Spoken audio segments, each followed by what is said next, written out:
Hello and welcome back again to our Core Invest video series, Mistakes and Risk Management. Today, we'll cover trade timing, how to improve your accuracy. So in this series itself, in Mistakes and Risk Management, there are other different topics as well. So if you'd like to know more, you can always visit our website called hub.me, or you can always visit our YouTube channel to view them all over there. So in this series itself, we are talking about trade timing. How are we going to look at mistakes and risk management on trade timing?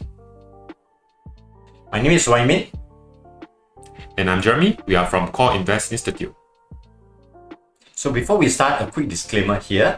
All the views and opinions expressed here are of our personal speaker's capacity. They are not at all any form of recommendation, only for your education and entertainment purpose. Please do your due diligence, and of course, past performances does not guarantee any future outcomes. All the material here are of copyright. Please do not circulate, copy or duplicate without consent of the speakers. So, in the stock market itself, everyone makes mistakes. And who is most prone to making investment mistakes? As you can see that over here, 5 to 10 years of experience are making mistakes, or more than 10 years of investment experience. People are also making mistakes. So you also can see that for new entrants, for beginners itself, 50% of them are making mistakes. So how do we actually avoid making mistakes? So today we'll be covering trade timing and what to avoid. There are 8 topics that we're going to cover, and we'll be going through them one by one. Mistake number 1, not knowing market cycles. In a market cycles, there are 4 parts to it. The first part will be accumulation, second will be advancing, third will be distribution, and then the last is declining.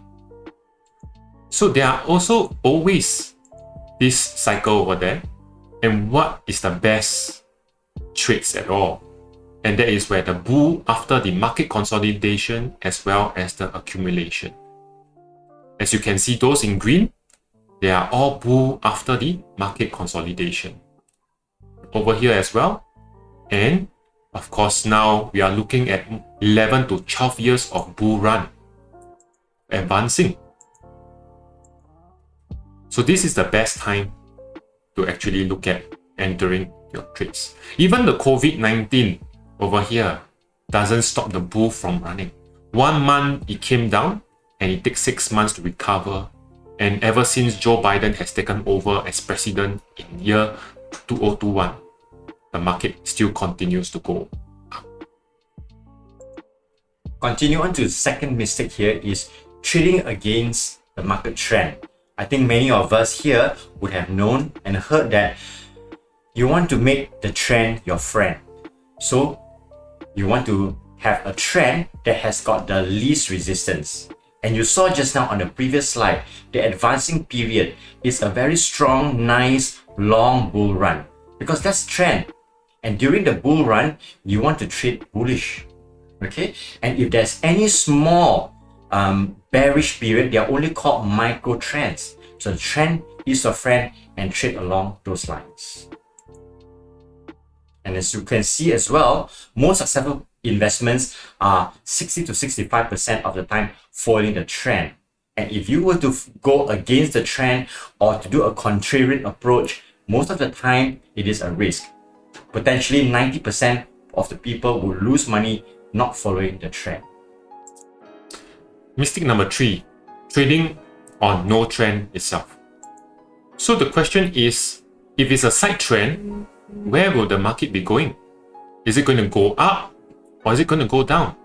So there's a lot of risk, and in terms of being confused of when is the market going to go up or down. So if there's no direction, we do not know whether are we entering at the right time. Mistake number 4, unexpected reversal is also a problem. So if you expect the market to move in a certain trend, okay, and if there's an unexpected reversal, that's where you need to take action. So for example, if you see that there is a kind of a resistance, as you see on the chart over here, on the sign, the first sign of a breakout, is it going to be a continuous breakout and a continuation of a bull trend?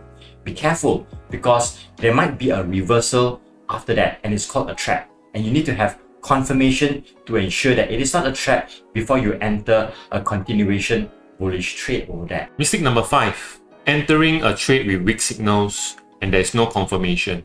It's similar to having a side trend. And therefore, when you enter on a side trend, it's normally a weak ADX. As you can see over here, there is a DI minus, which is the bearish indication or direction, and then DI plus is the bullish indication direction, and ADX represents the strength. And when the strength is below 15, it's considered a weak signal. So if you are entering on a weak signal itself, you can see that it's on a side trend. You also do not know what is the direction. Why? There is no strength telling you that the buyers are going to buy up, and there's no strength telling you that the sellers are coming in to sell down. So what are you trading at? Up or down? You are not sure because of this timing itself. And usually it is a consolidation phase as well during that time. Correct. So enter on strong signals. Mistake number 6. Trade action without technical analysis charts. As we have mentioned many times, please do not enter a trade without consulting the technical charts, without looking at the price and the volume, and not looking at any indicators. So you need to find a few indicators that works for you. Consult the charts, determine the direction, and then make sure you understand the trend and understand the market cycle so that you can make the right decision. There are so many possibilities for you to enter, for example, a bull trade. Are these the right places? And if you do not consult the charts, you actually do not know. Mistake number 7. Being FOMO in false signals as well as patterns. What is FOMO? FOMO stands for fear of missing out. We can see that, or we can hear that there are many people talking about certain companies. I give you an example, a case study called GameStop, GME.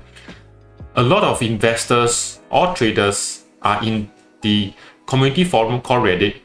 They listen to others and they start to buy up this company called GME. And because that the price has gone up so quickly, people start to fear of missing out. And they do not know that they are actually buying at a very high price. So they are being impatient and they enter on greed. And that is where it will hurt your trade. So if you are being FOMO and you don't understand what you are doing, therefore you may enter at this point, and when the price drop, will you be able to handle such an emotion that will hurt you as well as your money in the bank? So these are different kinds of FOMOs in just one company, GameStop, over here. And usually when prices move up, when something happens, most of the time you are too late in the game. Yes. And if you were to still enter, that's greed. There's another thing called FOMO in chart patterns. And in chart patterns, I'm going to give you an example. This is called a bullish Venet. And a bullish Venet, this is how you want to trade. When the price go up, it consolidate around here, and then it must break out here with a confirmation before it goes up. So this is a case study that some people may accidentally also enter into this trade because they are fear of missing out and they enter at the wrong timing over here. As you can see, there's no breakout moving up over here, and people will be stuck if they are entering at this timing over here. So again, for chart patterns, you must always study them well and enter only when there is a confirmation to show that the buyers are coming in to push the price up. Yeah, very important again to emphasize breakout with a confirmation. Otherwise, do not enter. Last but not least, mistake number 8, inaccuracy during consolidation. Remember, consolidation is a period where market is moving sideways, flat trend, no direction. Okay, when there's no direction for medium to long-term trades, you should not take, because the consolidation phase can be long and you do not know at the end of the consolidation whether it will be breaking upwards or breaking downwards. There will not be an indication until you see the breakout with a confirmation. Otherwise, do not trade during that period. And for most people who trade during this consolidation, it is usually day trade or very short-term trade or swing trades during those periods. So know what you're trading for you to know how to trade safely. In summary, for today's series, we share with you how to avoid following mistakes in trade timing. Number 1, not knowing the market cycle, trading against the market trend, trading on no trend, unexpected reversal due to price action, trading on weak signals, trading without looking at the charts, being fear of missing out on false signals and chart patterns, and inaccuracy during consolidation. If you want to invest and trade successfully, these are the 8 pointers that you want to avoid. For more information and following us in Core Invest Institute, we have 2 QR codes here that you can scan, and you can join us in our corehub.me or our Facebook, our closed Facebook, which is the Modern Power Investor Options and Stocks as well. We have many other video series, and they are the market insights, the low capital investments, sector analysis, and mistakes and risk management, which is part of today's series itself. With Core Invest Institute, we trade smart, simple, safe, the way to invest. Thank you for watching this video, and we see you on the next one.